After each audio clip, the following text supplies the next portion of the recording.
Who didn't want to be a cheerleader after this MTV True Life episode? MTV's True Life, I'm a Cheerleader premiered in 2001. And if you're a fan of 2000s reality TV, you probably remember Dunbar High School cheerleading team. In this episode of True Life, we got to see the girls try out for the varsity cheerleading squad. And they were all hoping to be able to compete at the national championship. This episode truly showed the intensity of the sport. So many of the girls struggled with injuries. There was one girl on the squad that actually was missing a disc from her back. We also got to see the girls go through cheer camp, which not only was cheer camp insanely intense, I also remember the facilities weren't the cleanest. Still, the girls were some of the best there. And of course, there was no shortage of drama. Some of the girls got in trouble after one girl ratted them out for doing things that they weren't supposed to do. We got to see the Dunbar cheerleading squad compete for regionals. They crushed it, solidifying their spot to nationals, which so many of us watching this episode were really rooting for them. Though their routine at nationals started off well, there were a ton of mistakes during their performance. I felt so bad for them watching this live. The Dunbar cheer squad ended up placing 8th at nationals, which even though they had a ton of mistakes, the team still thought they would place better. By any means putting any other teams down or anything, but I just think that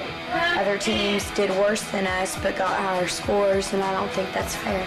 And some of these girls worked 4 years to compete as seniors, so to say they felt disappointment was an understatement. Still, through all the struggles, disappointment, and injuries, this MTV True Life episode was always one of my favorites. My 13-year-old self wanted to be a cheerleader so badly after this, even though I had zero athletic ability. But that wasn't the last that we saw of Dunbar High School. 2005, Lifetime had the reality television show Cheerleader Nation. The show again followed the squad from tryouts to nationals, with a focus on a couple of varsity cheerleaders and also the relationships that they had with their moms. But one thing was the same. Coach Jana, who was also in the MTV True Life episode, was still the cheerleading coach. Now I have to know, does anyone else remember the Dunbar High School cheerleading team from these reality shows?